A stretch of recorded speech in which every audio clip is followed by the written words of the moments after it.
तो मेरे dear students, नमस्कार। सभी बच्चों को बहुत बहुत स्वागत है। और मैं आ चुका हूँ आपके सामने अनअकैडमी के इस यूट्यूब चैनल पर। यहाँ पर आज फिर से हम लोग एक पूरी कंप्लीट बुक को तैयार करने के लिए आ चुके हैं।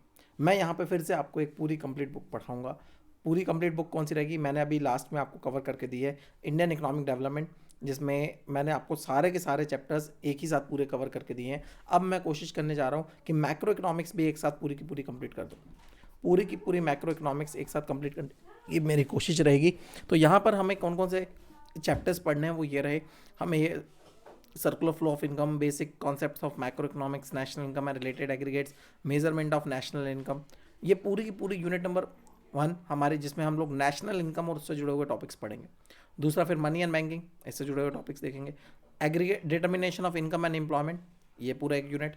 और उसके बाद government budget and economy and balance of payment, ये टोटल मिला के 5 यूनिट्स यहाँ पर हैं। और इन 5 यूनिट्स को हम लोग डिटेल में पढ़ने के लिए तैयार हैं। मैं आपको एक बात बता देता हूँ, ये जो मैं आपको पूरा लेक्चर रिकॉर्ड करके दे रहा हूँ, ये पूरा का पूरा आपका 2020-21 के बैच के लिए है।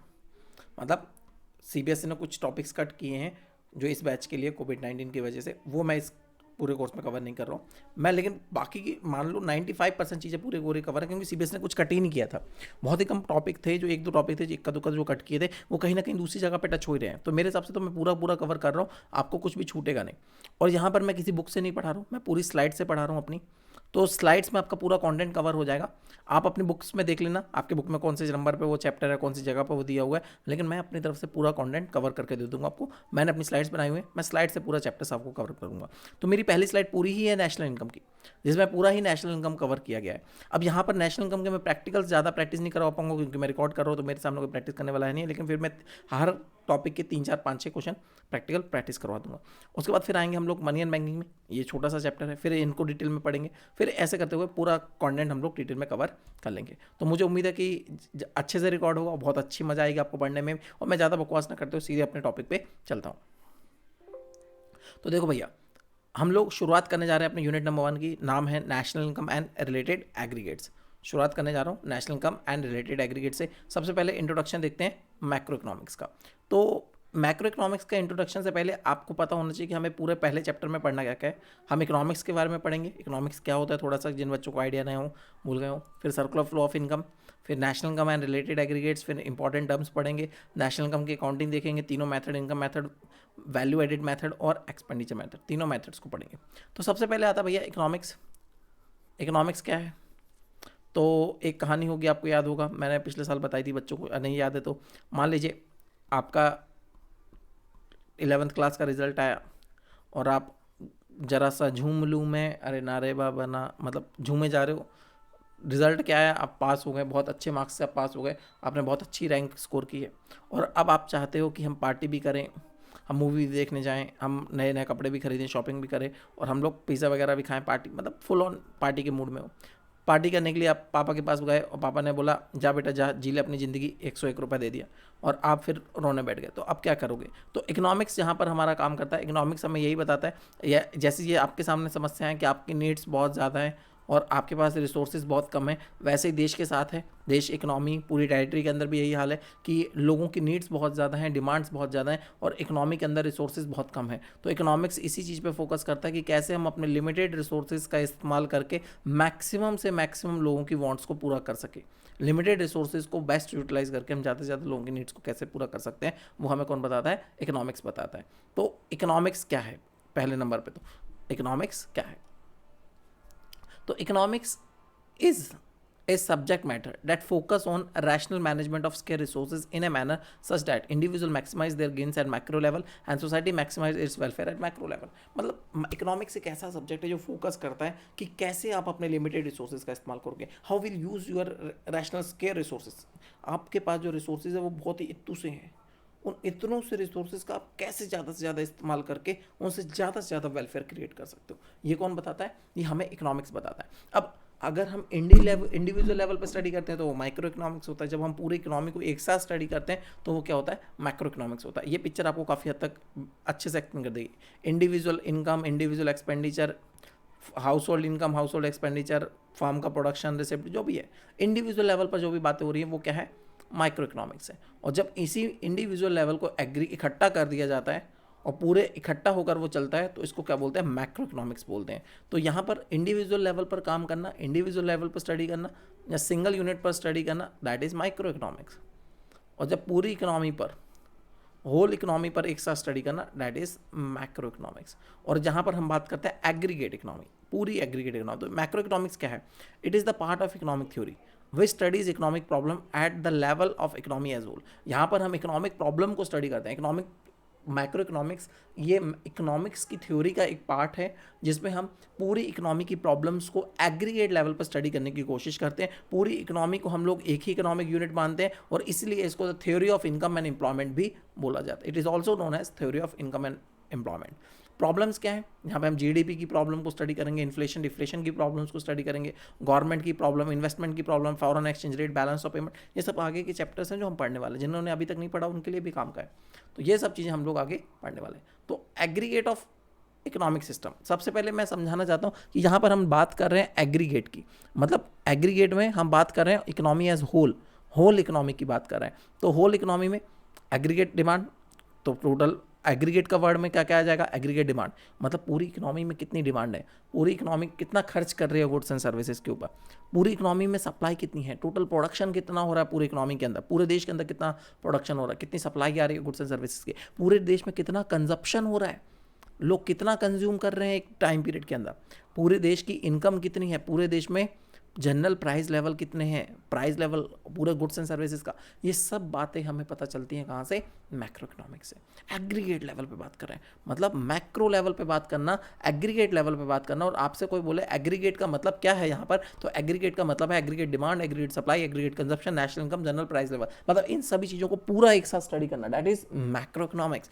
आप पहले क्या करते थे माइक्रो में? एक यूनिट पर स्टडी करते थे, इंडिविजुअल डिमांड पर स्टडी करते थे, मार्केट डिमांड पर स्टडी करते थे, इंडिविजुअल सप्लाई पर स्टडी करते थे, एक व्यक्ति के कंज्यूमर के कंजप्शन पे बात करते थे, प्रोड्यूसर के प्रोडक्शन पे बात करते थे, एक मार्केट की सप्लाई की बात करते थे। यहाँ पर पूरी इकोनॉमी को एक साथ स्टडी किया जाता है, इसका मतलब होता है एग्रीगेट इकोनॉमी।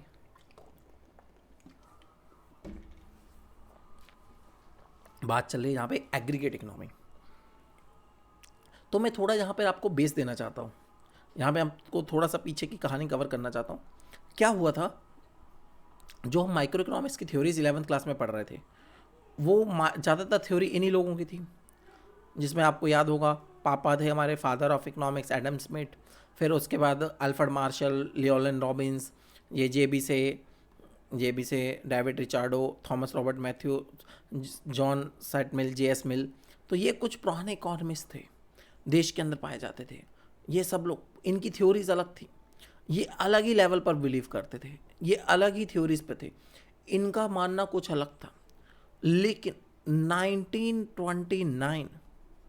1929 एक ऐसा टाइम पीरियड आया हमारी इकोनॉमी के अंदर, दुनिया की इकोनॉमी के अंदर, कि इन सब की थ्योरीज फेल हो गई, और उस समय निकल के आए केन्जियन और J.M. केन्जियन, जिनको जॉन मायंड केन्जियन भी बोलते हैं और केन्स भी बोलते हैं कुछ लोग। तो इन्होंने अपनी थ्योरीज दी केन्स ने, और इनकी थ्योरीज को फिर बेस बनाया गया। और मैक्रो इकोनॉमिक्स हमारा जो है वो पूरा का पूरा, हम लोग जहाँ पर भी थ्योरीज की बात आएगी तो इन्हीं की थ्योरीज पे हम लोग स्टडी करेंगे मैक्रो इकोनॉमिक्स के अंदर। माइक्रो में हमने इन लोगों के बारे में जान लिया पहले कि ये चला करता था, फिर अब मैक्रो लेवल पर आए तो पहले भी इन्हीं की चल रही थी, लेकिन 1929 के बाद से इनकी वैल्यू ख़त्म हो गई, इन लोगों को कोई भाव नहीं देता, अब इनको ज़्यादा भाव दिए जाते हैं क्योंकि इनकी थ्योरीज ज़्यादा रिलेटिवली बेहतर हैं इनसे। तो समझते हैं ये लोग क्या कहते थे, क्लासिकल इकोनॉमिस्ट क्या कहते थे, इनकी बातें जानने की कोशिश करते हैं। आप पूछोगे सर हमारी बुक में तो ये टॉपिक कहीं नहीं दिए गए, बेटा नहीं दिए गए, मैं बस आपको थोड़ा सा बैकग्राउंड देने की कोशिश कर रहा हूँ कि हम मैक्रो इकोनॉमिक्स में कहाँ क्या पढ़ने वाले हैं, थोड़ा सा ओवरव्यू लेने वाले हैं, बाकी तो वैसे ही चलेगा जैसे चल रहा है, ठीक है। बुक में जो है वही पढ़ाऊँगा, लेकिन थोड़ा बहुत तो अपन को पीछे का आइडिया होना चाहिए। चलिए आगे बढ़ते हैं। तो ये थे कुछ क्लासिकल इकोनॉमिस्ट। इन लोगों का कहना था कि इकोनॉमी अपने आप चलती रहती है, इकोनॉमी अपने आप चलती रहती है, supply creates its own demand. बोले सप्लाई अपनी डिमांड अपने आप क्रिएट कर लेता है। इकोनॉमी हमेशा ही फुल एम्प्लॉयमेंट पर रहती है, एम्प्लॉयमेंट में यहाँ पर कोई कमी नहीं रहती, हमेशा फुल आउटपुट हो रहा होता है और गवर्नमेंट का कोई इंटरफेरेंस करने की ज़रूरत नहीं है। गवर्नमेंट इंटरफेरेंस की तो बिल्कुल ही ज़रूरत नहीं है। ये लोग कह रहे थे बढ़िया इकोनॉमी चल रही है, देश में कोई समस्या नहीं है, तो चलने तो फिर क्या दिक्कत है। और वैसे चला भी आ रहा था, सारा कुछ अपने आप चला आ रहा था, तो गवर्नमेंट भी मस्त सुस्त सो रही थी दुनिया भर में, तो लोग अलग अलग सरकारों ने भी कोई काम नहीं किया। 1929 तक आते आते एकदम से एक ऐसा कांड हुआ जिसकी वजह से पूरी इकोनॉमी हिल गई। अब वो 1929 में क्या हुआ, उसको बोलते हैं द ग्रेट डिप्रेशन। ये है द ग्रेट डिप्रेशन। इसके बारे में मैंने अपने चैनल पे कवर किया हुआ है, तो अगर आप देखना चाहें तो वहाँ पे जाकर देख सकते हैं, लेकिन मैं कंपलसरी नहीं बोल रहा हूँ। देख लो, अच्छा है, नॉलेज लेना चाहो कहीं से भी देख सकते हो, अगर आपको टाइम मिले तो देख लेना। व्हाट आर द, मैंने थोड़ा डिटेल में कवर किया हुआ था कि कॉजेज़ क्या थे ग्रेट डिप्रेशन के और उसका इफेक्ट क्या निकला, तो मैंने थोड़ा डिटेल में कवर किया हुआ था। आप भी कहीं से और देखना चाहें तो देख सकते हो। लेकिन 1929 में आया दुनिया में द ग्रेट डिप्रेशन। अब कुछ लोग कंफ्यूज होते हैं डिप्रेशन और रिसेशन में क्या अंतर है। अभी हमारी इकोनॉमी जो चल रही है कोविड-19 के टाइम पर, वो रिसेशन की इकोनॉमी है। फाइनली हम लोग थोड़ा बाहर आ गए थे रिसेशन से, लेकिन पिछले क्वार्टर तक हमारी इकोनॉमी रिसेशन में थी। जब भी जीडीपी लास्ट ईयर के कंपैरिजन में कम पड़ जाती है, पिछले साल जितना प्रोडक्शन हुआ हो और इस साल जो प्रोडक्शन हुआ वो कम हो गया हो, और 2 क्वार्टर्स तक ऐसा होता रहे, मतलब 6 महीने तक या 9 महीने तक ऐसा होता रहे, तो उसको रिसेशन बोलते हैं। और जब ये कंडीशन लगातार 1-2 साल चलती रहे तो फिर उसको डिप्रेशन बोला जाने लगता है। मतलब रिसेशन की बुरी से बुरी कंडीशन को आप डिप्रेशन का नाम दे सकते हैं। ऐसा कोई फिक्स नहीं है कि इतने टाइम पीरियड के लिए होना चाहिए, मतलब आप कह सकते हो जब रिसेशन लंबे समय तक चलता है तो उसको डिप्रेशन का नाम दे दिया जाता है। वही रिसेशन 1929 में आया, और वो रिसेशन इतना बड़ा हो गया कि लाखों लोग बेरोजगार हो गए, हज़ारों 8,000 से ज़्यादा बैंक यूएसए में बंद हो गए। एकदम से स्टॉक एक्सचेंज क्रैश हुआ था, और वहाँ पर स्टॉक एक्सचेंज के क्रैश होने के कारण क्या थे वही मैंने वीडियो में बताया था। तो एकदम से वहाँ पर ऐसे हालात हो गए कि सब कुछ तबाह, इकोनॉमी पूरी रोड पर आ गई, लाखों लोग बेरोजगार हो गए, लाखों लोगों ने सुसाइड कर लिया। इतने बुरे हालात थे वहाँ पर यूएसए के अंदर। और ये पुराने इकोनॉमिस्ट जो लोग थे, इन सब की थ्योरीज किसी की काम नहीं आ रही थी, इन सब की थ्योरीज पूरी की तरह फेल हो रही थी, और पूरा इकोनॉमी बोल रहे कबाड़ा हुआ जा रहा था, पूरी इकोनॉमी का कबाड़ा होते जा रहा था। अब समझ में नहीं आ रहा था क्या किया जाए। तो दोनों स्कूल ऑफ थॉट्स में अंतर क्या था। दोनों स्कूल ऑफ थॉट्स, मतलब ये जो पुराने इकोनॉमिस्ट हैं इनको क्लासिकल स्कूल्स बोलते हैं, और ये जो मॉडर्न थॉट्स हैं इनको केन्जियन स्कूल्स भी बोलते हैं। इनको क्लासिकल थॉट्स, इनको मॉडर्न स्कूल्स, ठीक है, केन्जियन को। तो ये लोग क्या करते थे, इकोनॉमी हमेशा ही फुल एम्प्लॉयमेंट पे रहती है, मतलब एग्रीगेट डिमांड हमेशा ही एग्रीगेट सप्लाई के बराबर रहती है, ये इन लोगों का कहना था। लेकिन केन्जियन ने बताया नहीं, फुल एम्प्लॉयमेंट पे तो रहती है, लेकिन साथ साथ ऐसी भी कंडीशन होती है कि economy over the full employment और अंडर द फुल एम्प्लॉयमेंट भी पहुंच जाती है। कई कंडीशन ऐसी निकलेंगी कि aggregate demand was greater than aggregate supply which resulted to inflation, जिसकी वजह से मार्केट में इन्फ्लेशन आता है। और कई वजह से कंडीशन ऐसी भी होती है कि aggregate demand is less than aggregate supply, जिसकी वजह से मार्केट में आता है डिफ्लेशन। तो ऐसा नहीं है कि इकोनॉमी अपने आप चलती रहती है, इकोनॉमी में ये कंडीशंस भी आती हैं। अच्छा, इन लोगों का मानना था कि जब इकोनॉमी फुल एम्प्लॉयमेंट पे रहती है तो गवर्नमेंट का कोई इंटरफेरेंस करने की ज़रूरत ही नहीं है। अगर कोई डिसइक्विलिब्रियम बनता भी है तो वो अपने आप मार्केट फोर्सेस के द्वारा करेक्ट कर दिया जाएगा, मतलब डिमांड एंड सप्लाई उसको ऑटोमेटिकली करेक्ट कर देगी। लेकिन केन्जियन ने कहा नहीं, ऐसा नहीं है। मार्केट में जब भी एक्सेस डिमांड या डेफिशिएट डिमांड की कंडीशन होगी, जैसे ये वाली कंडीशन, यहाँ पे एक्सेस डिमांड है, यहाँ पे डेफिशिएट डिमांड है, इनमें से कोई भी कंडीशन होगी तो गवर्नमेंट का इंटरफेरेंस करना बहुत ज़रूरी होगा उस इकोनॉमी को ट्रैक पर लाने के लिए। अगर वहाँ पे गवर्नमेंट इंटरफेयर नहीं करेगी तो बहुत ज़्यादा नुकसान हो जाएगा। और ये क्लासिकल थॉट्स जो चलते रहे वही 1930 तक इसको कंटिन्यू किया गया, और ये 1930 के बाद 1929 में डिप्रेशन आया, 1930 तक इनकी बातें सुनी गई, और 1930 के बाद इनको पूरा रिजेक्ट कर दिया गया। उसके बाद से निकले फिर केन्जियन, और ग्रेट डिप्रेशन के बाद से केन्जियन थॉट्स को ही अपनाया जाता है। तो हम लोग जो पढ़ने वाले हैं वो केन्जियन थॉट्स ऑफ इकोनॉमिक्स को ही पढ़ने वाले हैं। और अब हमारी शुरुआत होती है चैप्टर नंबर 1 की, जिसका नाम है सर्कुलर फ्लो ऑफ इनकम। पहला चैप्टर है, मतलब यूनिट 1 है नेशनल इनकम, और यूनिट 1 के अंदर जो पहला चैप्टर आता है वो है सर्कुलर फ्लो ऑफ इनकम। मैंने सारा कुछ एक ही पूरा चैप्टर एक साथ कवर किया हुआ है, मतलब जो आपके बुक में देखा होगा, आपको छोटे छोटे चैप्टर्स बना के दिए हैं, मैंने एक साथ कवर किया होगा ताकि आपको कोई डिफरेंस कन्फ्यूजन ना आए। जितने भी काम की चीज़ें, जितने भी हमें मेन पढ़ना है, जो भी हमारे सिलेबस का है, वो सब स्लाइड्स में डाला हुआ है, तो आपको टेंशन लेने की जरूरत नहीं है बिल्कुल भी। तो सबसे पहले आता है बेसिक इकोनॉमिक एक्टिविटी। हर एक इकोनॉमी के अंदर बेसिक कौन कौन सी एक्टिविटीज़ की जाती हैं। हर एक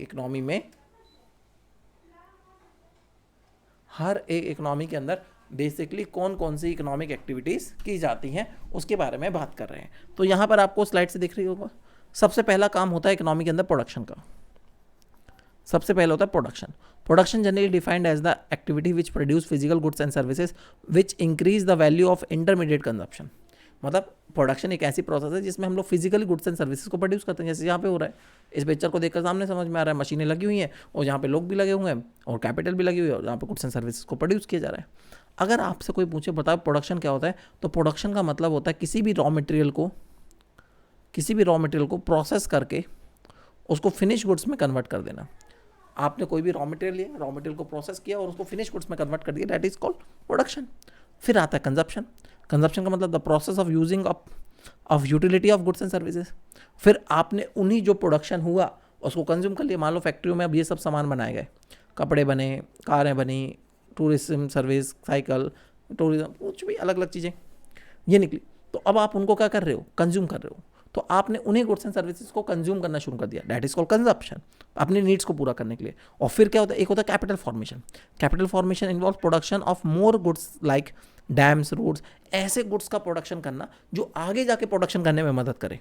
ऐसी चीज़ें बनाना जिससे आगे और प्रोडक्शन किया जा सके। जैसे मान लो मैंने ये मशीन बना दी, अब इस मशीन से बनाने से आगे और मशीनें बनेंगी, तो ऐसे गुड्स का मैन्युफैक्चरिंग करना, इसको बोलते हैं कैपिटल फॉर्मेशन करना। तो बेसिक इकोनॉमिक एक्टिविटीज में क्या आता है, प्रोडक्शन करना, कंजप्शन करना और कैपिटल फॉर्मेशन करना। कैपिटल फॉर्मेशन कैसे हुआ, जैसे मान लीजिए हमने पैसा कमाया, पैसे में कमाने में कुछ पैसा हमने कंज्यूम कर लिया और कुछ पैसा सेव कर लिया। सेव किया तो बैंक भी पैसा इन्वेस्ट करेगा, कहीं ना कहीं पे लोन में देगा और वो लोग उससे मशीनें खरीदेंगे, कैपिटल फॉर्मेशन करेंगे और उससे और ज़्यादा गुड्स एंड सर्विसेज बनाएंगे। तो इकोनॉमी के अंदर ये सर्कल चलता रहता है। तो 3 फेजेस होते हैं हर एक प्रोडक्शन प्रोसेस के, हर एक इनकम को फ्लो होने के 3 फेजेस होते हैं, जिसको बोलते हैं सर्कुलर फ्लो ऑफ इनकम।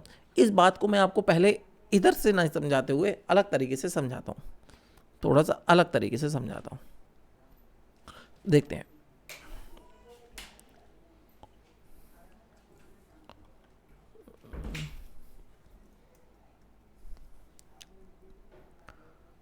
देखिए, एक तरफ है हमारा हाउस होल्ड,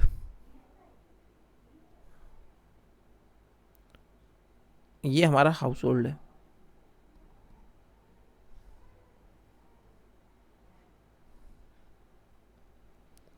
और ये हमारी फर्म है, ये हम हैं, ये फर्म है और ये हमारी इंडस्ट्री लगी हुई है। चलो सर, काय के लिए भावुक हो रहे हो?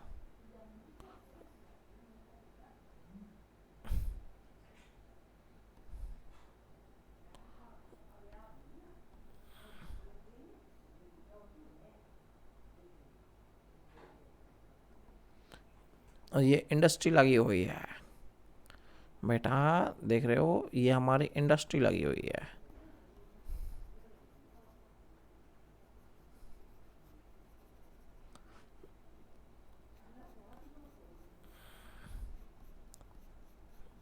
ठीक है, ये हमारे इंडस्ट्री लगी हुई है, ठीक है। और ये हमारे हाउस होल्ड है। क्या सर, ऐसा क्या कर रहे हो आप? ये हमारा हाउस होल्ड है, मतलब ये हम लोगों की फैमिलीज ले लो, आप लोग अपन लोगों की फैमिलीज। और ये है फर्म। अब फर्म को क्या करना है, फर्म को बनाने हैं goods and services. Firm need to produce goods and services. अब फर्म को गुड्स एंड सर्विसेज प्रोड्यूस करने के लिए ना कुछ चीज़ों की ज़रूरत पड़ती है। कभी भी प्रोडक्शन करने हो तो फैक्टर्स ऑफ प्रोडक्शन कहलाते हैं और उनको हम लोग नाम देते हैं। जैसे हमें कुछ भी चीज़ प्रोड्यूस करनी है तो उसके लिए हमें क्या चाहिए, फर्म को क्या चाहिए, लैंड चाहिए, लेबर चाहिए, कैपिटल चाहिए और इंटरप्राइजेस चाहिए। अब फर्म को ये सारी चीज़ों को प्रोड्यूस करने के लिए कौन देगा, फर्म को ये सारी चीज़ों को प्रोड्यूस करने के लिए कौन देगा, हाउस होल्ड। हम ही लोगों में से तो कोई ना कोई लैंड, किसी के पास लैंड होगी, हम ही लोग लेबर का काम करेंगे, हम ही लोग कैपिटल देंगे और हम ही लोग इंटरप्राइजेस लगाएंगे। और ये सारी सर्विसेज को हम किसके पास पहुंचाएंगे, फर्म सेक्टर के पास। हम लोग हाउस होल्ड सेक्टर क्या कर रहा है, फर्म सेक्टर को ये सारी चीज़ें दे रहे हैं, जिसको हम लोग नाम देते हैं फैक्टर सर्विसेज। इन सभी को नाम दिया जाता है फैक्टर सर्विसेज। तो हमने क्या दे दिया, फैक्टर सर्विसेज दे दी फर्म सेक्टर को। जैसे ही हमने फर्म सेक्टर को फैक्टर सर्विसेज दी, फर्म सेक्टर ने उनको यूज़ किया उनके साथ गुजू गुजू गुजू गुजू किया, मतलब उनको प्रोसेस किया, और उनको प्रोसेस करके क्या बनाए, गुड्स एंड सर्विसेज। और फर्म सेक्टर ने उन्हीं गुड्स एंड सर्विसेज को प्रोड्यूस करके, फर्म सेक्टर ने उन्हीं गुड्स एंड सर्विसेज को प्रोड्यूस करके किन तक पहुंचा दिया, हाउस होल्ड तक पहुंचा दिया। उन्हीं गुड्स एंड सर्विसेज को प्रोड्यूस करके फर्म सेक्टर ने किस तक पहुंचा दिया, हाउस होल्ड सेक्टर तक पहुंचा दिया। अब हाउस होल्ड क्या कर रहा है, इन सब चीज़ों को यूज़ करेगा, इन सभी चीज़ों को। तो मैंने क्या किया, एक तरफ मैंने दी फैक्टर सर्विसेज, मतलब हाउस होल्ड ने दी फैक्टर सर्विसेज किसको, फर्म सेक्टर को, और फर्म सेक्टर ने उन्हीं फैक्टर सर्विसेज को यूज़ करके क्या बनाया, गुड्स एंड सर्विसेज बनाया। इसी फ्लो को एक स्पेशल नाम दिया जाता है, इस फ्लो को एक स्पेशल नाम दिया जाता है, इसको बोलते हैं रियल फ्लो। इसी फ्लो को नाम दिया जाता है रियल फ्लो। इसी को फिजिकल फ्लो का नाम भी दिया जाता है। एक होता है, इसी को रियल फ्लो भी बोल सकते हैं, इसी को फिजिकल फ्लो भी बोल सकते हैं। अब यहाँ पर अभी पैसे की तो बात आई ही नहीं, अब पैसे की बात आती है। हाउस होल्ड क्या कर रहा है, इन गुड्स एंड इन सर्विसेज को यूज़ कर रहा है, फैक्टर सर्विसेज को यूज़ कर रहा है। और फर्म सेक्टर क्या कर रहा है, इन्हीं फैक्टर सर्विसेज का यूज़ कर रहा है। तो मैं आपको यहाँ पर ये इसको डिलीट किया जाए, यहाँ पर हमें क्या चाहिए, हाईलाइटर चाहिए। हाँ, हाईलाइटर आ गया। फर्म सेक्टर क्या कर रहा है, इन्हीं फैक्टर सर्विसेज को यूज़ कर रहा है। अब इन फैक्टर सर्विसेज के बदले कुछ ना कुछ पेमेंट भी तो देनी होगी। फ्री में थोड़ी ना कोई हाउस होल्ड फर्म सेक्टर को ये सारी सर्विसेज प्रोवाइड करवाएगा। तो फर्म सेक्टर जितनी लैंड लेगा उसके बदले क्या देगा, रेंट देगा। लेबर के बदले वेजेस दिए जाएंगे। कैपिटल के बदले इंटरेस्ट दिया जाएगा। और एंटरप्रेन्योर को प्रॉफिट मिलेगा। तो फर्म सेक्टर इन्हीं सभी चीज़ों को यूज़ करके हम लोगों को प्रोवाइड करवाएगा ये income, rent, wages, interest and profit. और ये इनकम कहाँ पर आएगी, हाउस होल्ड के पास, क्योंकि ये सारी सर्विसेज किसने दी थी, हाउस होल्ड ने दी थी फर्म सेक्टर को। ये सारी सर्विसेज हाउस होल्ड ने दी थी फर्म सेक्टर को, और फर्म सेक्टर ने उन्हीं सर्विसेज के बदले क्या दिए, इनकम जनरेट करके दिए। और इस इनकम को बोलते हैं फैक्टर इनकम। ये इनकम हाउस होल्ड के लिए क्या है, फैक्टर इनकम, और फर्म सेक्टर के लिए क्या है, ये फैक्टर पेमेंट्स हैं। अब हम लोगों के पास फैक्टर इनकम आ गई है, हम लोगों के पास पैसा पैसा आया है, पैसा पैसा आया है। अब हाउस होल्ड के पास तो पैसा पैसा आ गया। अब हाउस होल्ड क्या करेगा इस पैसे का, हम लोग क्या करते हैं, इसी पैसे को जो गुड्स एंड सर्विसेज कंज्यूम, ये जो गुड्स एंड सर्विसेज प्रोड्यूस किए हैं प्रोड्यूसर ने, किसके लिए किए हैं, ये हाउस होल्ड सेक्टर के लिए तो किए हैं। जो गुड्स एंड सर्विसेज का प्रोडक्शन किया है फर्म सेक्टर ने, ये किसके लिए किया है, ये हम ही लोगों के लिए तो किया है। तो यही गुड्स एंड सर्विसेज को हम लोग क्या करेंगे, कंज्यूम करेंगे। तो हम क्या करेंगे, इन्हीं पर इनका इन गुड्स एंड सर्विसेज पर क्या करेंगे, कंजप्शन करेंगे। और इसी पर जो कंजप्शन करेंगे, उसी कंजप्शन को हम लोग नाम देंगे कंजप्शन एक्सपेंडिचर। इन्हीं गुड्स एंड सर्विसेज को हम नाम देंगे कंजप्शन एक्सपेंडिचर। और यैसे ही ये कंजप्शन एक्सपेंडिचर करेंगे, हम खरीदेंगे ये गुड्स एंड सर्विसेज को, जो भी फर्म सेक्टर ने बनाया। मान लो फर्म सेक्टर ने लेज बनाए, वो हम लोगों ने कंज्यूम कर लिया, तो पैसा फिर से किसके पास पहुंच गया, घूम फिर कर वही पैसा किसके पास पहुंच जाता है, फर्म सेक्टर के पास पहुंच जाता है। तो यहाँ तक की कहानी आप लोगों को क्लियर हो गई। Just wait a second, I am attending a call, then I am continue the lecture. Hello, yes ma'am, good evening.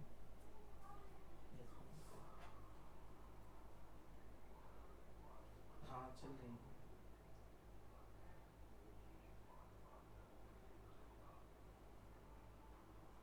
नहीं तो पूरी क्लासेस ली है। नहीं, बच्चे नहीं ज्वाइन हुए होंगे, बाकी मैंने तो क्लास पूरी ली है। हाँ, मैंने एक दिन नहीं ली थी, तो उस दिन आपको इन्फॉर्म कर दिया था, वो मैसेज कर दिया था। बस उसके अलावा ऐसा कोई नहीं डे हुआ जिस दिन मैंने क्लास ना ली हो। हाँ हाँ,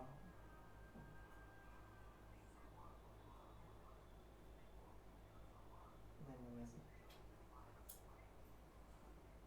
यस मैम, मैंने ऐसा कोई भी डे नहीं है जिस दिन क्लास मिस की हो, पूरी क्लास की।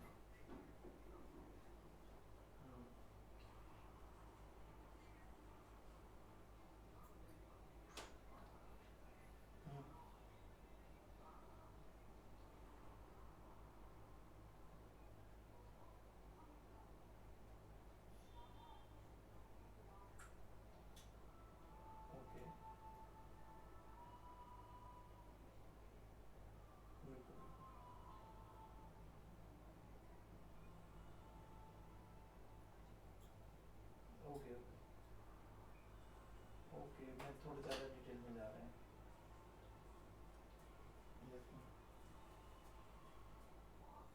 Okay okay.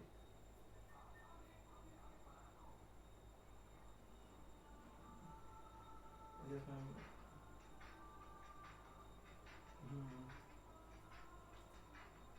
हाँ।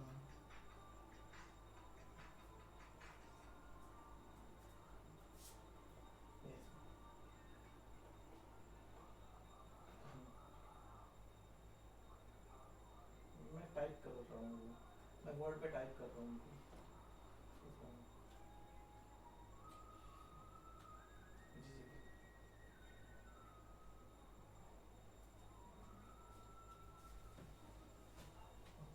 Yes ma'am. यस मैम बिल्कुल। Okay ma'am. हाँ हाँ हाँ। ओके।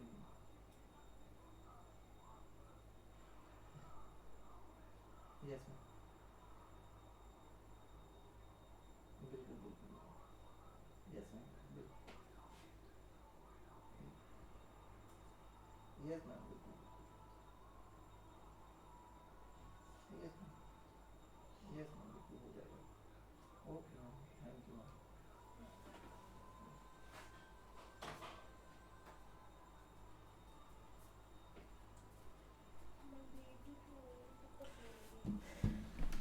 चलिए, तो मुझे उम्मीद है कि आपको यहाँ तक थोड़ा सा पॉज मिल गया होगा, थोड़ा गैप मिल गया होगा।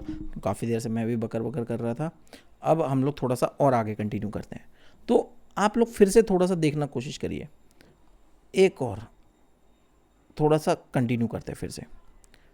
देखिए, सबसे पहले हाउस होल्ड ने क्या किया, सबसे पहले हाउस होल्ड ने फर्म सेक्टर को अपनी सर्विसेज दी। हाउस होल्ड ने क्या किया, फर्म सेक्टर को अपनी सर्विसेज दी। कौन कौन सी सर्विस दी, लैंड दिया, लेबर दी, कैपिटल दिया और एंटरप्राइजेस दिए।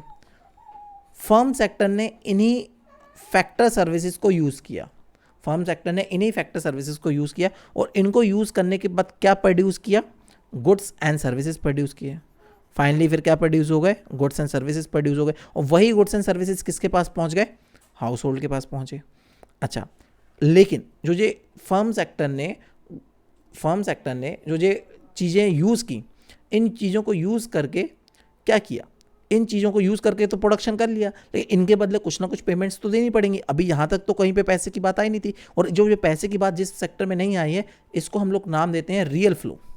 This is our real flow, और इसी को हम लोग फिजिकल फ्लो का नाम भी देते हैं। अच्छा ठीक है, तो जब रियल फ्लो हो गया उसके बाद आगे बढ़ते हैं। तो रियल फ्लो के बाद जब जैसे ये गुड्स एंड सर्विसेज प्रोड्यूस होकर हाउस होल्ड के पास पहुंचे, फर्म सेक्टर ने क्या किया होगा, इन लैंड के बदले हाउस होल्ड को रेंट देना पड़ा, वेजेस देने पड़े, इंटरेस्ट देना पड़ा और प्रॉफिट देना पड़ा। तो ये सब चीज़ें क्या कहलाएंगी, फैक्टर पेमेंट्स हो जाएंगी फर्म सेक्टर के लिए, और हाउस होल्ड के लिए यही हो जाएंगी फैक्टर इनकम।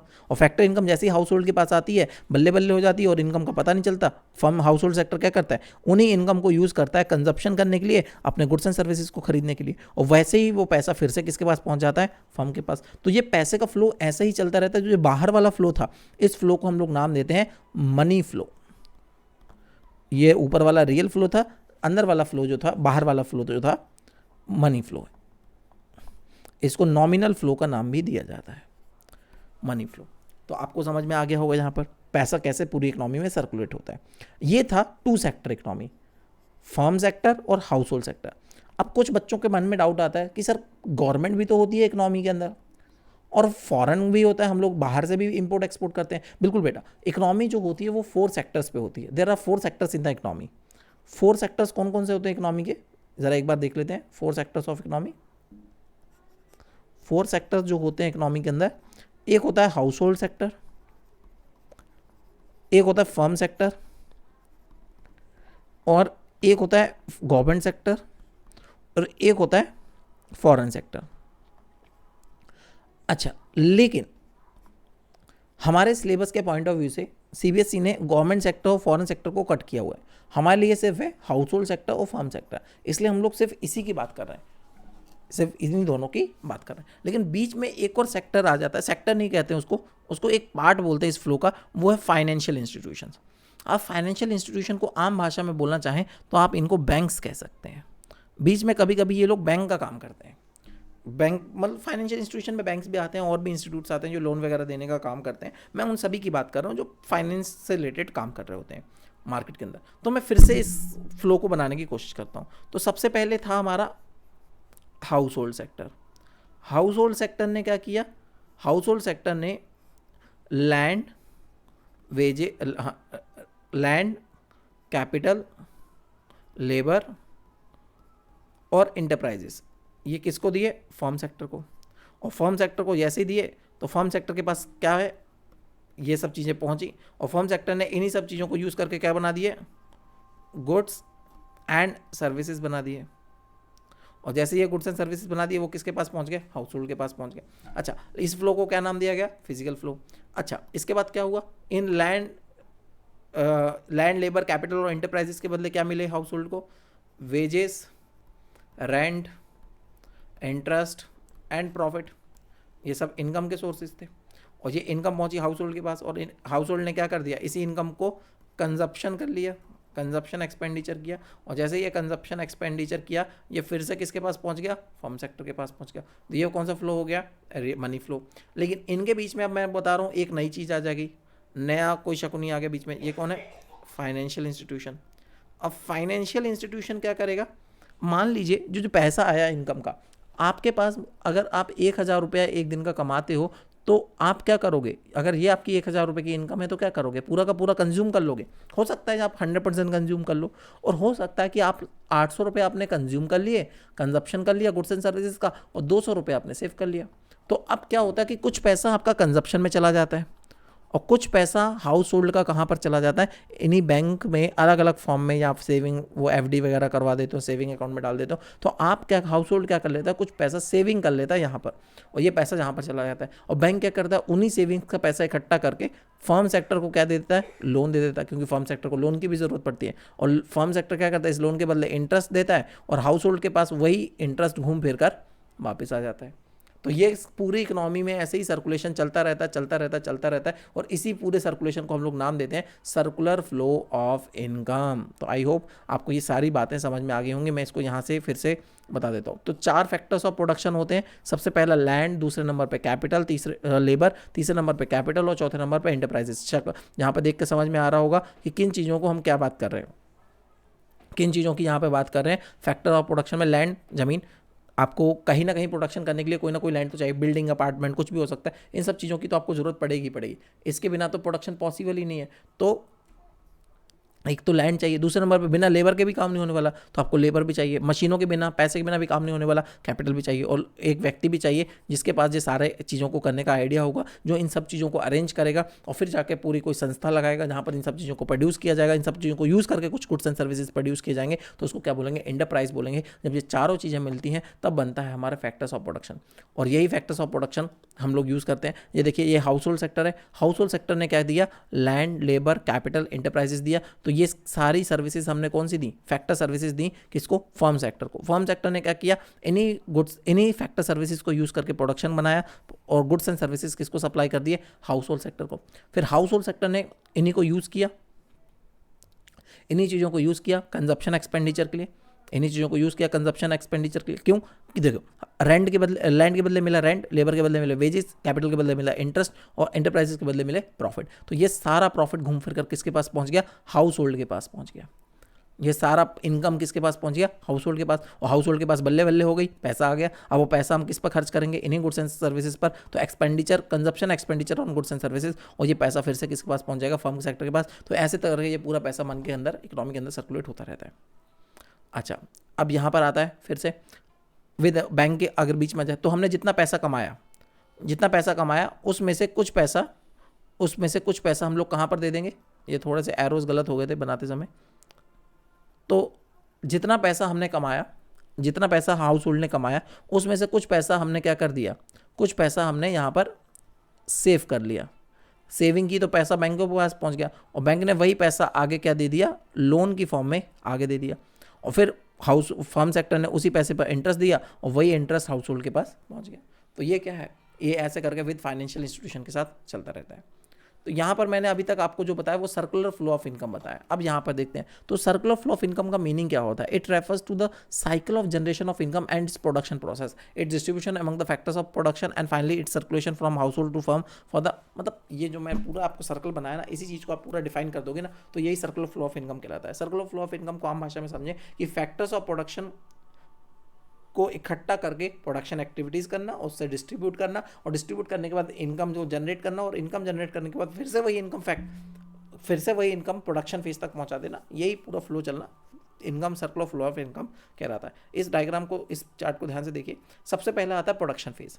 प्रोडक्शन फेज में क्या किया हमने, गुड्स एंड सर्विसेज का प्रोडक्शन किया, तो इस फेज पर होता है generation of income. Production phase पे इनकम क्या हो रही है, जनरेट हो रही है। फिर वही इनकम फेज आता है, वही इनकम को दूसरे लोगों को दिया जाता है, तो इसको बोलते हैं डिस्ट्रीब्यूशन ऑफ इनकम। और वही इनकम जब हमारे पास आ जाती है तो हम उसको खर्च करते हैं, तो उसको बोलते हैं डिस्पोजिशन ऑफ इनकम। तो यही इनकम फिर से किसके पास पहुंच जाती है, प्रोडक्शन फेज के पास। तो ये इकोनॉमी का फेज चलता रहता है, 3 phase, generation phase, production distribution phase और डिस्पोजिशन फेज। तो इस पूरी फ्लो को हम लोग सर्कुलर फ्लो ऑफ इनकम का नाम देते हैं।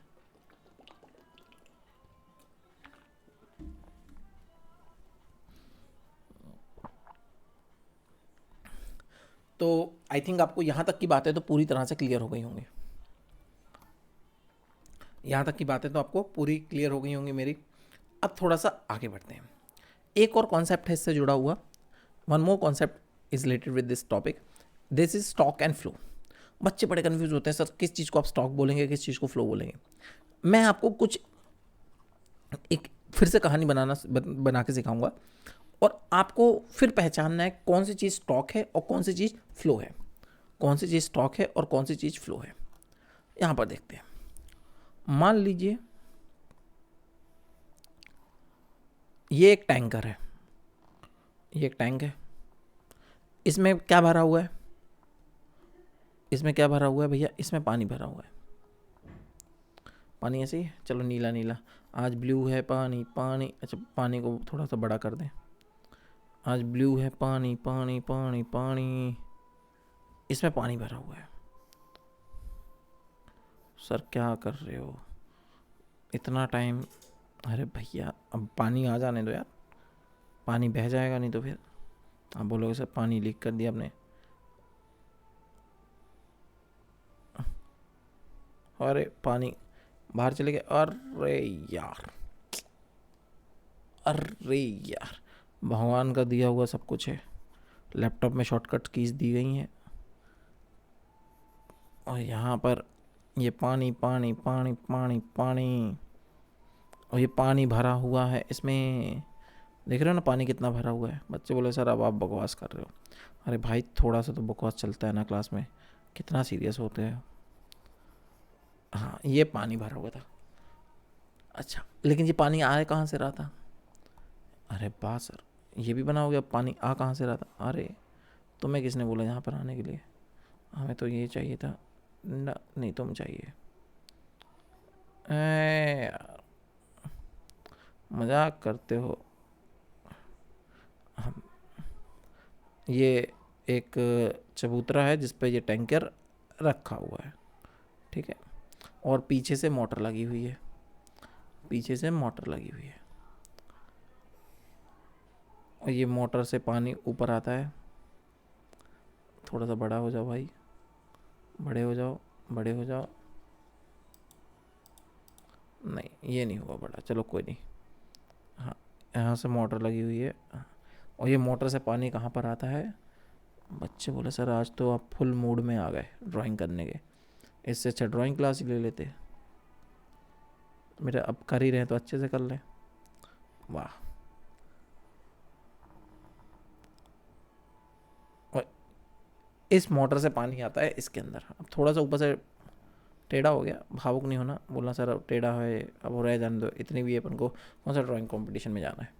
तो ये पानी भैया ऐसे आता है ऊपर, दिख गया ना सबको, ऐसे पानी ऊपर आता है, इससे पानी ऊपर आता है,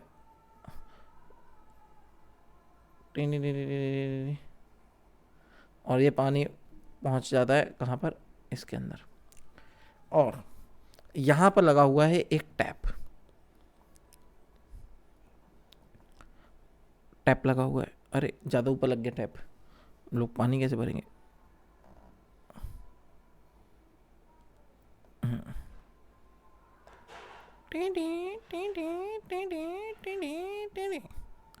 घुमाने के लिए भैया उसको,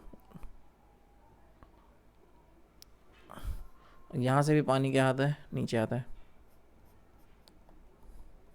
जब नल खोलेंगे तभी आएगा ना भैया। अच्छा, मान के चलो कि यहाँ से अभी बंद है और यहाँ से भी अभी बंद है, यहाँ से भी बंद है, पानी कहीं पे लीक नहीं हो रहा। इस टैंकर के अंदर कितना पानी पड़ा हुआ है इसको आप कैलकुलेट कर सकते हो। Can you measure it? क्या आप इसे मेजर कर सकते हो? बच्चे बोलेंगे हाँ सर, बिल्कुल मेजर कर सकते हैं, जब चाहें तब मेजर कर सकते हैं, जितने बजे चाहें उतने बजे मेजर कर सकते हैं कि इस टैंक में कितना पानी पड़ा हुआ है। मान के चलें इसमें निशान लगे हुए हैं, यहाँ पर है 100 लीटर, यहाँ पर है 200 लीटर, यहाँ पर है 300 लीटर, यहाँ पे 400 लीटर, यहाँ पे 500 लीटर, यहाँ पे 600 लीटर। तो हम कभी भी नाप सकते हैं कि इस टैंक में कितना पानी पड़ा हुआ है, हमें कोई प्रॉब्लम नहीं जाएगी इस टैंक में कितना पानी पड़ा हुआ है, बस रखा हुआ होना चाहिए। तो ये जिस चीज़ को आप किसी भी पर्टिकुलर पॉइंट ऑफ टाइम पर कैलकुलेट कर सको, किसी भी चीज़ को आप पर्टिकुलर पॉइंट ऑफ टाइम पर कैलकुलेट कर सको, मेज़र कर सको, measure at a particular point of time, तो उस चीज़ को आप नाम देते हो स्टॉक।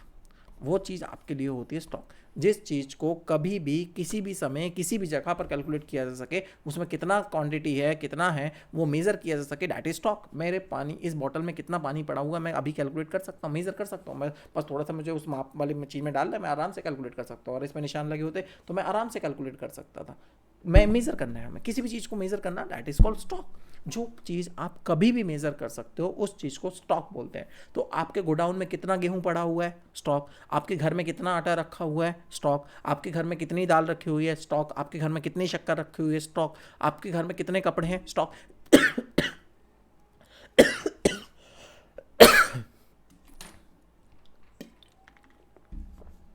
तो जितनी भी चीज़ें कभी भी नापी जा सकें, जिनको कभी भी मेज़र किया जा सके, वो स्टॉक है, वो सब क्या है, स्टॉक है। लेकिन भैया अचानक से क्या हुआ, मैंने क्या कर दिया, यहाँ से ये टैप खोल दिया, यहाँ से ये टैप मैंने खोल दिया, और जैसे ही मैंने ये टैप खोला और यहाँ से भी टैप खोल दिया, अब पानी यहाँ पर आ भी रहा है, वाटर यहाँ पर आ भी रहा है, गिर भी रहा है, और यहाँ से बह भी रहा है, यहाँ से आगे बहता भी जा रहा है। अरे सर टेढ़ा कैसे पानी बहने लगा? आप सर मजाक करते हो, ऐसे पानी कब से बहने लगा? हाँ तो ये भैया भावुक नहीं होते, नीचे गिरा देते हैं। हाँ तो पानी नीचे बह भी रहा है। तो क्या आप इसको मेज़र कर सकते हो कि कितना पानी बह रहा है और कितना पानी आ रहा है? ये तब पता चलेगा जब वो टाइम पीरियड हो जाएगा, जब मतलब जब हम पूरा पानी बह जाएगा और जहाँ पर कितना पानी बह गया, कहीं पर तो रख रहे होंगे उस पानी को, तो कितना पानी बह गया over the period of time. इसको कब नापा जा सकता है? जब वो टाइम ओवर हो जाएगा। इसको बोलते हैं, इस चीज़ को मेज़र किया जाएगा over the period of time. किसी भी चीज़ को टाइम पीरियड होने के बाद नापा जा सके। मतलब मैं बोलूं कि आपने इस महीने में कितना पैसा कमाया, तो भैया आप बोलोगे सर पहले महीना तो पूरे हो जाने दो, 30 तारीख तो आ जाने दो, तब तो बता पाएंगे कितना कमाया। अब मैं पूरे महीने में कितना पैसा कमाया वो तो हमें टाइम पीरियड होने के बाद पता चलेगा। आपने इस महीने में कितना प्रोडक्शन किया वो कैसे पता चलेगा? Over the period of time. जब वो टाइम हो जाएगा तब ना पता चलेगा ना कितना प्रोडक्शन किया, उससे पहले तो पता चल ही नहीं सकता ना कितना प्रोडक्शन किया। तो यही चीज़ है over the period of time. जब भी कोई चीज़ जो टाइम पीरियड होने के बाद पता चलती है उसको हम लोग क्या नाम देते हैं? उसको हम लोग नाम देते हैं फ्लो वेरिएबल।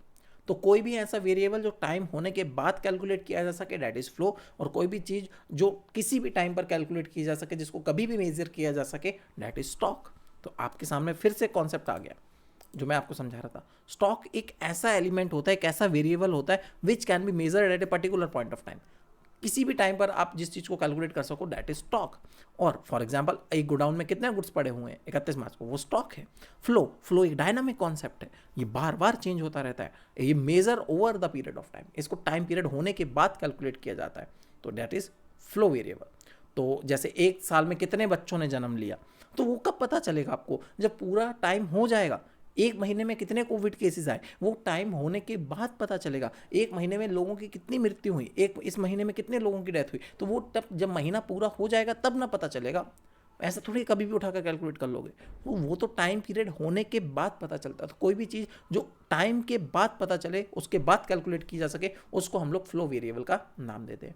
तो इनके बीच में डिफरेंस पढ़ लेना। Stock variable refers to that variable which is measured at a particular point of time. वेस्ट flow variable refers to that variable which is measured over a period of time. इसमें time में dimension होता है, इसमें कोई time dimension नहीं होता है। किसी भी टाइम पर आप मेजर कर सकते हो। इसमें टाइम डायमेंशन होता है क्योंकि टाइम के साथ साथ ये चेंज होता रहता है, इसलिए टाइम होने के बाद आप इसको कैलकुलेट कर सकते हो। जैसे बर्थ रेट है, बच्चे तो हो ही रहे हैं। बर्थ रेट 1 साल में कितने बच्चों ने जन्म लिया, तो वो तो होते ही रहेंगे। लेकिन आप देख लो ना कि 31 मार्च तक कितने हो गए, तो वो जब 31 मार्च हो जाएगी तब पता चलेगा ना कि 31 मार्च तक कितने हो गए।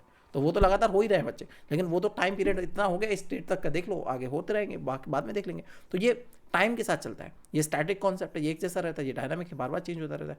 अब वेल्थ कितनी है, पानी टैंक में पानी कितना है, बैंक में पैसा कितना है, आपका कैपिटल डिपॉजिट कितना है, आपके पास 100 रुपये के नोट कितना है, ये दिस ऑल स्टॉक। आपने इनकम कितनी हो रही है, आपने इन्वेस्टमेंट कितना करो, वो होने के बाद पता चलेगा। पानी कितना स्ट्रीम हो रहा है, कैपिटल पे इंटरेस्ट कितना जनरेट होगा, तो वो टाइम होने के बाद पता चलेगा। 1 महीने में कितना इंटरेस्ट जनरेट हुआ, 10 महीने में कितना हुआ, तो वो टाइम कंप्लीट होने के बाद पता चलेगा। तो monetary expenditure, all these are the example of flows. तो आपके सामने एक एक्सरसाइज है, आपको करनी है। This is your homework. आप क्या कर सकते हो, इस जितने भी मैंने ये नाम लिखे 15 चीज़ें होंगी, इन सबका स्क्रीनशॉट ले लो पहले, या फिर पॉज कर लो वीडियो को। सबको मैं बोलूँगा कि पहले यहाँ पे पॉज कर लो। जब आपने वीडियो पॉज कर ली, इनके सामने लिख के बताओ ये स्टॉक है या फ्लो है। इनके सामने लिख कर दिखाओ। सब लोग अपने अपने कॉपी में लिख लीजिए।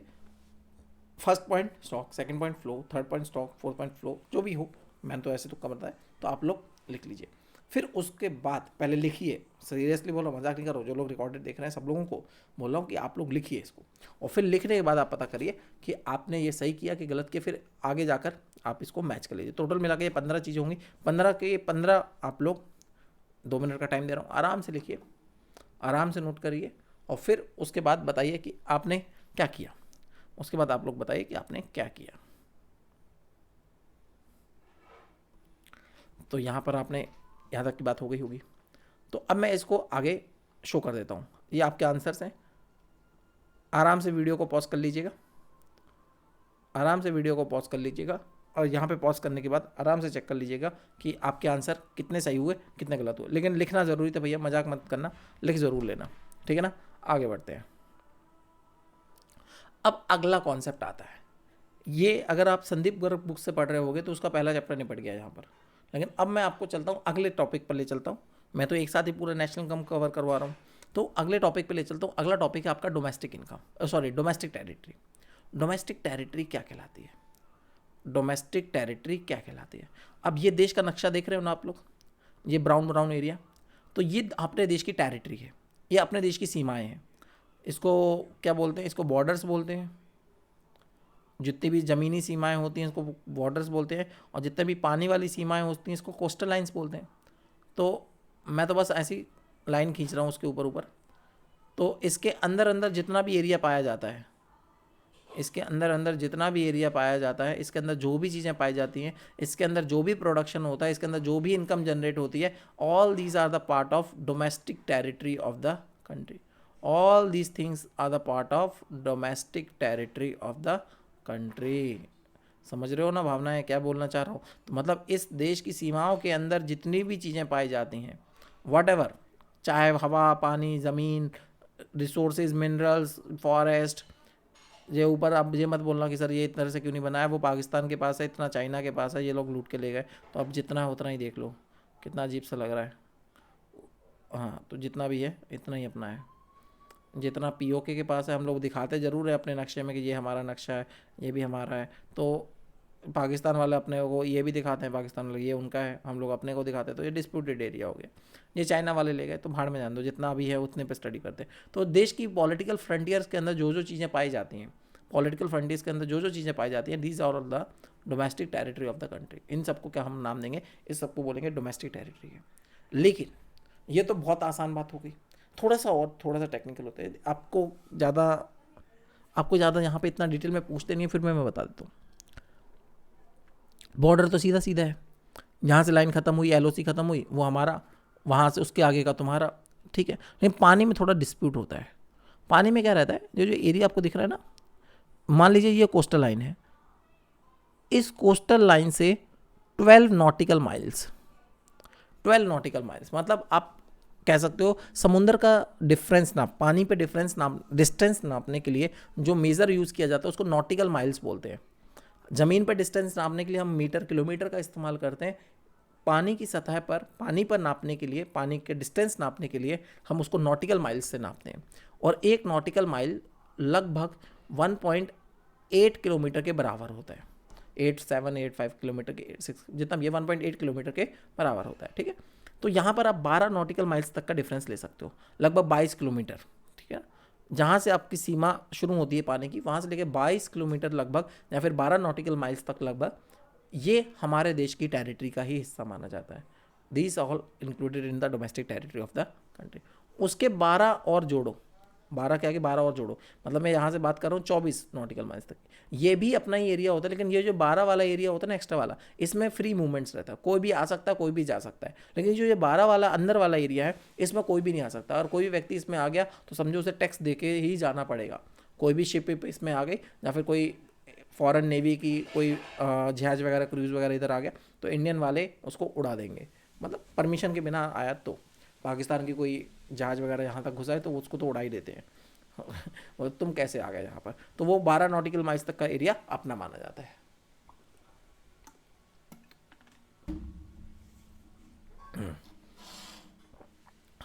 थोड़ा सा और आगे बढ़ते हैं। तो यहाँ तक की बातें तो क्लियर हो गई, लेकिन सिर्फ इतना ही, जो देश के अंदर है वो अपना, जो देश के बाहर है वो अपना नहीं है। इन टेरिटरी के अंदर जितनी भी चीज़ें पाई जाती हैं, all these are the domestic territory of the country.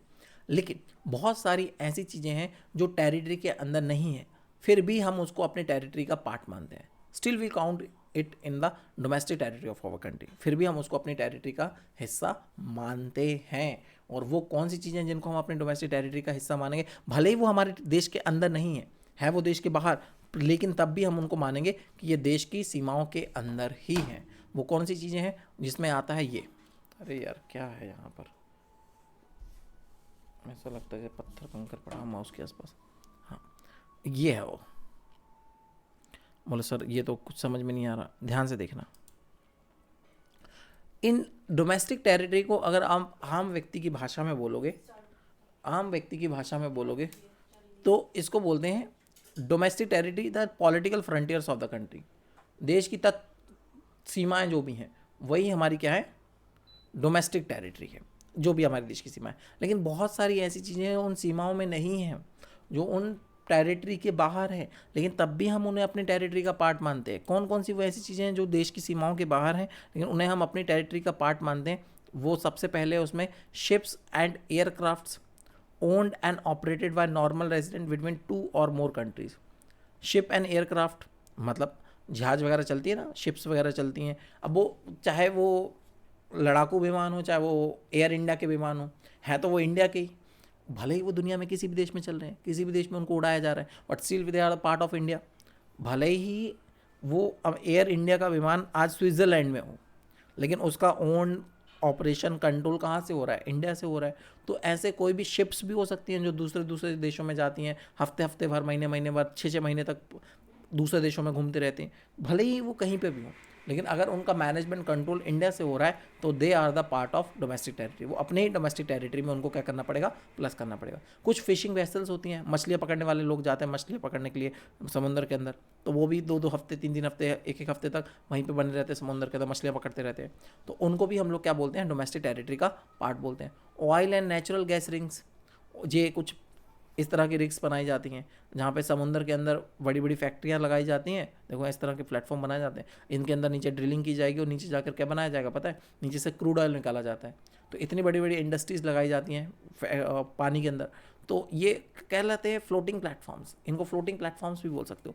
यहाँ से oil and natural gas rings बोलते हैं इनको, oil and natural gas ring, इनसे गैस, पेट्रोलियम, क्रूड ऑयल निकाला जाता है। तो ये अगर कोई हमारे देश की है, मतलब है किसी और की सीमा में, किसी और वाटर बॉडीज़ में लगी हुई हैं, लेकिन कंट्रोल, मैनेजमेंट, ऑपरेशन उसके इंडिया से किए जा रहे हैं, तो उसको भी हम लोग क्या बोलेंगे, डोमेस्टिक टेरिटरी का पार्ट बोलेंगे।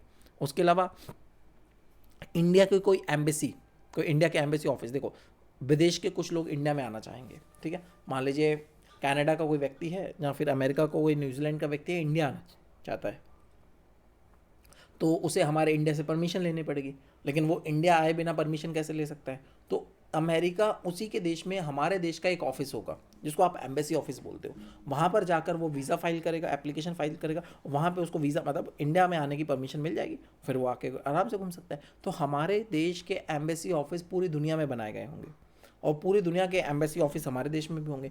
तो जितने भी एम्बेसी ऑफिस हमारे देश के हैं पूरी दुनिया के अंदर, वो सब भले ही दूसरे देशों में हैं लेकिन उसको हम लोग अपनी टेरिटरी का पार्ट मानते हैं। They are still counted in the territory of India. वैसे ही इंडिया की कुछ आर्मी होगी, कुछ इंडिया की आर्मी कुछ दूसरे देशों में अपना ठिकाना डाला हो, मान लो इंडिया की आर्मी ने अफगानिस्तान के अंदर अपना ठिकाना डाला हुआ है उस तरफ से पाकिस्तान में नज़र रखने के लिए, तो ये भी कहाँ पर काउंट की जाएगी? इंडिया की टेरिटरी में काउंट की जाएगी, ना कि पाकिस्तान की टेरिटरी में। इस तरह की कोई फ्लोटिंग प्लेटफॉर्म्स हैं, कुछ बनाए जाते हैं ऐसे इस तरह के स्पॉट घूमने फिरने के लिए, इंजॉयमेंट के लिए, तो ऐसे कोई स्पॉट्स बनाए गए हैं, भले ही वो पानी के अंदर कहीं पे भी बनाए गए हों, लेकिन वो अगर इंडिया के टेरिटरी में आते हैं या फिर इंडिया से कंट्रोल ऑपरेट किए जा रहे हैं तो उनको भी हम इंडिया की टेरिटरी में ही इंक्लूड करेंगे। तो ये वो सारी चीज़ें हैं जो भले ही विदेशों में हो लेकिन उनका कंट्रोल मैनेजमेंट ऑपरेशन कहाँ से हो रहे हैं? इंडिया के अंदर हो रहे हैं, तो उसको हम लोग इंडियन टेरिटरी का पार्ट मानते हैं। फिर से एक बार बता दूँ कौन कौन सी चीज़ें मैंने बताई आपको। Ships, aircraft owned and operated by normal resident between two or more countries, fishing vessels, oil and natural gas rings, floating platform operated by the resident of the country। इनको ज़रूरत मैं थोड़ा सा अच्छे से शो कर दूँ क्योंकि ये बच्चों को दिखता नहीं है अच्छे से, जब कलर चेंज कर देते हैं थोड़ा सा।